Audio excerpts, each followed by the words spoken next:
देख लिए भाई, मैंने बोला था ना कि 14 नवंबर को जब रुझान सामने आएंगे तब देख लेना एनडीए सरकार कम से कम 180-190 सीट लेकर आएगी। और रुझान में भी यही लग रहा है भाई। तो आप लोग क्या बोलते हो भाई का भविष्यवाणी सही गया ना? मैंने भविष्यवाणी किया था कि बिहार में एनडीए 190-180 सीट तक आएगा। अब रुझान तो यही बता रहे हैं, अभी हार जीत का फैसला कुछ ही घंटे कुछ ही मिनट में होने वाले हैं। देखा जाएगा कि अरुण भाई का बात सच जाता है या झूठ जाता है। क्या बोलते हो, सही है ना? तो चलो बने रहो ये वीडियो के साथ कि अगर एनडीए सरकार बनी तो बिहार में क्या क्या होने वाला है। तो बने रहें इस वीडियो में और मेरी बात गौर से सुने, क्योंकि जो मैं बोलूँगा वो 90% सच बात बोलूँगा या 100% भी हो सकता है सत्य। दोस्तों, अगर एनडीए की सरकार बनी तो सबसे पहले तो यूपी जैसा माहौल बनेगा, बुलडोजर चलेगा। और जितने माफिया गुंडे जो बोलते थे कट्टा छर्रा 6 गोली छाती पे तो क्या क्या फलाना धमाका कितना कितना बोल रहे हैं। सबसे पहले तो इन लोगों का नकेल डाला जाएगा, इन लोगों को शांत किया जाएगा। उसके बाद जो विकास की गाड़ी चल रही है ये और तेज़ चलेगा, मतलब और स्पीड में विकास करेंगे वहाँ पे मोदी जी और नीतीश जी।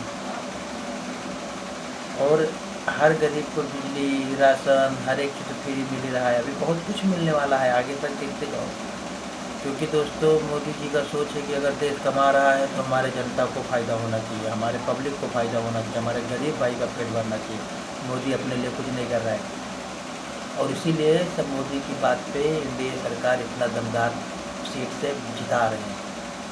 तो दोस्तों मैं यही कहना चाहता हूँ, बहुत बहुत थैंक यू, बहुत बहुत धन्यवाद जो आप लोग बिहार के लोग समझदार निकले और इतनी बहुमत से एनडीए को फिर से रिवर्स रिटर्न में ला रहे हैं, सरकार बना रहे हैं।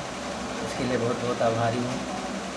मुझे कुछ लेना देना नहीं है, लेकिन देश हमारा सलामत है तो समझ लो हम खुशहाल है। इसके लिए मैं बोलता हूँ दोस्तों, आप लोग देखते जाइए आगे होता क्या क्या है। क्योंकि योगी जी बोले हैं ना कि यहाँ पे बहुत सारे माफिया हैं जो बहुत कुछ करना चाहते हैं, लेकिन बस यही है कि हाथ में सत्ता न होने की वजह से मजबूर हो जाते हैं। और अगर ये सत्ता चली जाती तो सबसे पहले तो सब कुछ खंडर में बदल जाता, हाईवे पे गड्ढे हो जाते, ब्लास्ट होने लगता, गरीबों का जीना मुहाल हो जाता। जो बीजेपी के कार्यकर्ता हैं उन लोगों को अत्याचार में जूझना पड़ता।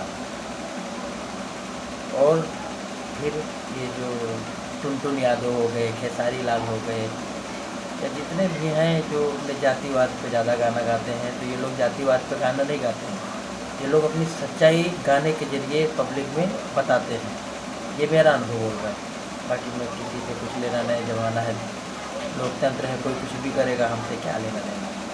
लेकिन जो हमारा मन है वो मैं बोलूँगा, उसे कोई नहीं रोक सकता है। दोस्तों, आप लोगों से ये विनती है कि जैसे इस बार एनडीए की सरकार बनाए हैं, हर बार इसी तरह करना। मोदी सोच आगे चलना लेके सबका भविष्य सही हो जाएगा, सब सही हो जाएंगे। क्योंकि देखो कोई चीज़ होता है अगर वो शुरू से बिगड़ा हुआ है, ज़्यादा बिगड़ा हुआ है, तो उसे बनाने में भी टाइम लगता है। तो जहाँ कहाँ 70 साल 60 साल आज़ादी का हो गया, 75 साल, इसमें से सिर्फ कुछ ही साल जो बीजेपी सरकार आई है बहुमत से, बाकी तो कांग्रेस ही था। तो जैसा कांग्रेस को समझ में आया तो वैसा करता गया, उससे हमारा देश बर्बाद होता गया। और हमारा देश उस मुकाम पर खड़ा था कि हम इतिहास बन जाएं, कि इतिहास बना लें, कि इतिहास बना लें। उसी समय भगवान का प्रसाद, भगवान का आशीर्वाद, भगवान को हमारे देश से प्यार है, भारत में उनको आना है, भारत को उनको बचाना है, सलामत रखना है। इसीलिए एक इंसान के रूप में अपने दूत को भेज दिए, जिसका नाम है माननीय नरेंद्र मोदी, जो हमारे देश के प्रधानमंत्री हैं। दोस्तों, आप लोग ये सोचिए कि अगर इसी तरह हम पूरे देश में बीजेपी को हम बहुमत ला देते हैं तो ये मैं गारंटी के साथ कह सकता हूँ कि कोई इंसान मजबूर नहीं रहेगा, कोई इंसान मजबूर नहीं रहेगा। और अमेरिका देश को देखते हैं, सब लोग बोलते हैं ये स्विट्ज़रलैंड है, ये है, ये वो है। अरे उससे 1000 लाख गुना अपना भारत है, बस खाली उसके अंदर सब बनना चाहिए। और जिस तरह बन रहा है, अगर इसी तरह इसी स्पीड से अगर और बहुमत मिल जाए या पूरे देश में और ज़्यादा सीट से बीजेपी जीत जाती है, प्रधानमंत्री जीत जाते हैं, तो ये मेरा गारंटी है कि सिंगापुर से भी 1000 गुना अच्छा ही भारत बनेगा। क्योंकि वहाँ सिर्फ एक शेर लगाते हैं, हम तो अपने दिल में शेर पालते हैं, क्योंकि हमारे राष्ट्र में इस शेर का चिन्ह है। इसके लिए मैं आप लोगों से यही विनती करने आया था कि मैंने उस दिन बोला था कि एनडीए सरकार बनेगी और बहुमत से बनेगी, अच्छा सीट आएगा, और आज आया। इसलिए हम आप लोगों से बहुत बहुत आभारी हैं। हम कुछ नहीं है, लेकिन बस यही जानता हूँ कि जो अच्छा सरकार है उसे आप लोग, हम लोग सब मिल के अच्छे सीट से जिताएँ। तो आप लोग जिताए। और आज रुझान में ही दिल गदगद है। मिठाई तो नहीं खाया हूँ, कोई खिलाने वाला भी नहीं है, एक भी बीजेपी के कार्यकर्ता कोई भी नहीं है, लेकिन तो फिर भी खुश हूँ क्योंकि हमारे देश में बीजेपी और हमारे मोदी जी चला रहे हैं हमारे देश को। हम भी कमा खा रहे हैं, कोई दिक्कत नहीं है भाई, मस्त कमा रहे हैं, अच्छे से खा रहे हैं, तो कोई दिक्कत नहीं है। मोदी जी के राज में सब सही है। तो बस यही विनती करना चाहता हूँ भाई कि आप लोग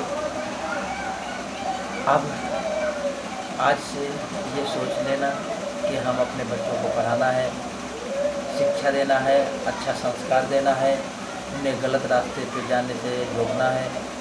और अगर वो नहीं जानते तो उनको शिक्षा ऐसा देना है कि वो समझें और उनको कोई भी आतंकवादी या कोई भी देश विरोधी गतिविधियाँ के खिलाफ वो मतलब उसके पक्ष में कोई भी साथ न दें। और अपने बच्चों को कभी भी ये मत सिखाएं कि वंदे मातरम ना बोला जाए, वंदे मातरम बोलें, भारत माता की जय बोलें, जय श्री राम बोलें। ये हमारा नहीं, हर एक हिंदू मुस्लिम सिख ईसाई सबका धर्म है, क्योंकि ये हिंदुस्तान है और हिंदुस्तान के राजा हैं। तो राजा का नाम सबको लेना होता है, ये नहीं कि हम नहीं लेंगे, हम ये जाति के हम नहीं ले सकते हैं। राजा राम है, हमारे देश के राम राजा थे, तो राजा जो है वो उसका तो दुनिया नाम लेता है, तो सबको लेना होगा।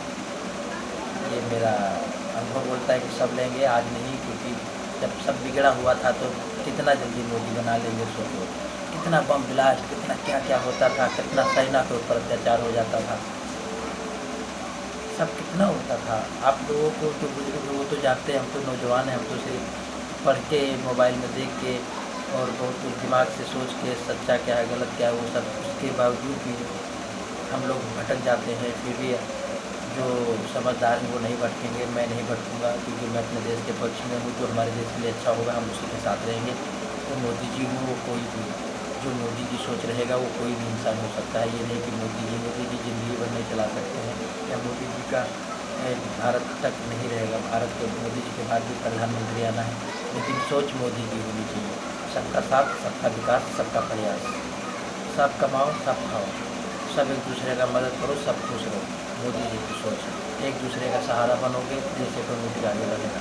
हमारे देश में क्या है कि अगर हम आगे बढ़ते हैं या तुम आगे बढ़ते हो तो कोई देश का जमता है, खुश कोई कम ही लोग होते हैं जो खुश होते हैं कि चल भाई अच्छा किया, नहीं तो ज़्यादातर जलते हैं। ये दिमाग से निकालना होगा। अगर कोई तरक्की करता है तो हम ये सोच कर रखेंगे कि वो अगर 10 लाख कमा के अपना प्रॉपर्टी बनाया है तो उससे हम 11 लाख कमाएंगे। कोई हमारा भी मुकाबला करेगा कि हम 12 लाख कमाएंगे, कोई हमारा हम सोचते हैं कि हमारा लड़का हाई स्कूल पास किया, 90 95 या 100% लेकर आया, तो आप भी सोचिए कि अगले साल हमारा भी लड़का आना चाहिए। मतलब हम इसमें मुकाबले में रहें कि एक दूसरे के फैशन करें, हम ये कपड़ा पहनते तो वो सोचे हम ये पहनेंगे, हम ये मोबाइल चलाते हैं वो से, मतलब हमारे पास इतना धन हो जाए, इतना मेहनत करें कमाएँ कि हमारे चीज़ में हर एक चीज़ का मुकाबला करें। ये ना रह जाए कि हम झगड़े में मुकाबला करें या मार में मुकाबला करें या देश विरोधी गतिविधियों में मुकाबला करें, ये गलत है। और वही मैं आप लोगों से कहने के लिए आज ये वीडियो से आप लोगों के सामने रख रहा हूँ। वीडियो को अच्छा लगे तो लाइक करना और आप लोग कहाँ से देख रहे हैं ये बताना, ताकि मेरा हौसला बढ़े और थोड़ा बनाने का वीडियो और मन करे। तो दोस्तों, आप लोगों से ही कहने आया था कि आप लोग बहुत समझदार हैं, बहुत अच्छे हैं। बिहार के लोग तो अच्छे हैं, ये पूरे भारत देश के लोग अच्छे हैं। कुछ ही प्रदेश हैं जो अभी ज़्यादा उस समय मतलब बीजेपी के न रहने के बावजूद पहले नहीं था, उसके पहले बहुत सारा जो प्रदेश है जैसे कि बहुत सारा है यहाँ पे बहुत सारा मत होता था, चोरी लूटपाट, किसी का लोग बलात्कार, कुछ ये बहुत होता था। जैसे केरला हो गया, बहुत सारा प्रदेश है जहाँ पे ऐसा होता था। लेकिन जब से मोदी जी आए हैं तब से बहुत कंट्रोल होता है, बहुत कम ही होता है। अभी देखो दिल्ली में बम ब्लास्ट हुआ, वो क्या सोचते हैं, वो करके चले गए। कितने लोग मरे होंगे? 13 लोग का खबर आ रहा है कि 13 लोग मरे, 20-25 लोग घायल हैं। हमारे को नहीं बुता सकते क्योंकि हम समंदर हैं, हम क्षण बूंद गिर जाएंगे तो उससे हमारा सागर नहीं घट जाएगा। लेकिन ये सोचने का है कि इतना बड़ा कांड करके तो वो चले गए, उनके तह तक हमारी एजेंसियाँ जा रही है हमारे देश की, मोदी जी उसका निगरानी कर रहे हैं, सेना फुल तैयार है, हम एकदम हौसले में हैं कि उसका बदला लिया जाएगा, हम पूरी देशवासी। तो ये तभी हो सकता है जब हमारा प्रधानमंत्री और हमारा राजा हमारे दिल की बात समझे, तभी इतना बड़ा कांड हो सकता है, नहीं तो नहीं हो सकता है। तो यही मैं जानता हूँ कि देखो जो भी होंगे बम ब्लास्ट के पीछे वो तो बख्शे नहीं जाएंगे, चाहे वो कोई भी देश हो या कोई भी अपने पूरे देश का आदमी, कोई भी वो बख्शे नहीं जाते हैं, क्योंकि हमारे मोदी जी का सिद्धांत है, ना हम छेड़ेंगे ना हम छोड़ेंगे। सीधी बात है, अगर कुछ हुकूमत करोगे घर में घुस के ठोकेंगे। अब तो उससे बड़ा मौत आई है दुनिया पर, उसको बताने की ज़रूरत नहीं हम अपने लोगों की। लेकिन बस मैं यही कहना चाहता हूँ कि जैसे बिहार जीते हैं मोदी जी, पूरे देश पूरे विश्व के लिए मैं ये अनुरोध करता हूँ कि जैसे हमारे देशवासी प्रधानमंत्री बनाए हैं, अब की बार 400 पार रेल में करा देना। मैं हाथ जोड़ कर विनती करता हूँ, 400 पार करके ही रहना है मोदी जी को। और पूरे विश्व में पूरे विश्ववासियों को मैं ये कहना चाहता हूँ कि मोदी जी को अगर आप लोग सपोर्ट करेंगे तो पूरा विश्व खुशहाल रहेगा, दिमाग से गलत भावना हट जाएगी और सही मार्ग पर चलने का प्रेरणा मिलेगा। ये मोदी जी की सोच है। तो दोस्तों, मैं आप लोगों से जो कहना था वो कह दिया। आप लोगों का मर्जी है क्या करना है क्या नहीं करना है, क्या गलत क्या सही हम नहीं जानते हैं, आप लोग हमसे ज़्यादा जानते हैं। जो हमारे मन में था मैं इस वीडियो के जरिए आप लोगों को बता दिया। अब आप लोगों का क्या राय है आप लोग कमेंट बॉक्स में लिखें और इस वीडियो को ज़्यादा से ज़्यादा शेयर करें, ताकि और सारे लड़के बच्चे हमारे जैसे नौजवान दिमाग से समझ सकें। क्योंकि देखो दोस्तों, हम हर एक चीज़ गलत इंसान को दे देंगे, रुपया पैसा दे देंगे, नहीं देगा चलो चल जाएगा, हर एक चीज़ होता है। लेकिन ये वोट जो होता है ना, वोट अगर गलत इंसान के साथ चले गया तो हमारी समझ लो अगर एक नेता गलत मिल गया तो समझ लो हमारी 4 पीढ़ी खराब हो जाती है। तो इसके लिए हमें हाथ जोड़कर पूरे देशवासी पूरे भारतीय नागरिक लोगों से हाथ जोड़ के मिलती है कि जैसे बिहार में एनडीए सरकार बनी है दमदार से, उसी तरह पूरे देश में अब की 2029 में मोदी जी को 400 पार करा दें, ताकि वो जो उनके मन में है वो सब पूरा हो सके। क्योंकि जितना सीट आएगा पावर उतना मिलेगा मोदी जी को। तो अगर मोदी जी को पावर मिलेगा तो पाकिस्तान का है कुछ नहीं हमारे सामने। अगर हम उसको जन्म दे सकते हैं तो राजनाथ सिंह बोले थे कि अगर हम जन्म दे सकते हैं तो उसका आगे का वो नहीं बोले थे, लेकिन मैं वो भी बोल देता हूँ, अगर हम जन्म दे सकते हैं तो समय आने पर उसका खात्मा भी कर सकते हैं। ये हम बिल्कुल दिल से मन से कहते हैं, ताकि मैं ये जानता हूँ कि मोदी जी को आगे बहुत कुछ करना है, इसलिए हमको 400 पार करना ही होगा। तो आप लोग हमारी बात को ध्यान रखें, इस वीडियो को ज़्यादा से ज़्यादा शेयर करें और फिर मिलते हैं अगले वीडियो में। तब तक के लिए जय हिंद, वंदे मातरम, जय श्री राम, भारत माता की जय।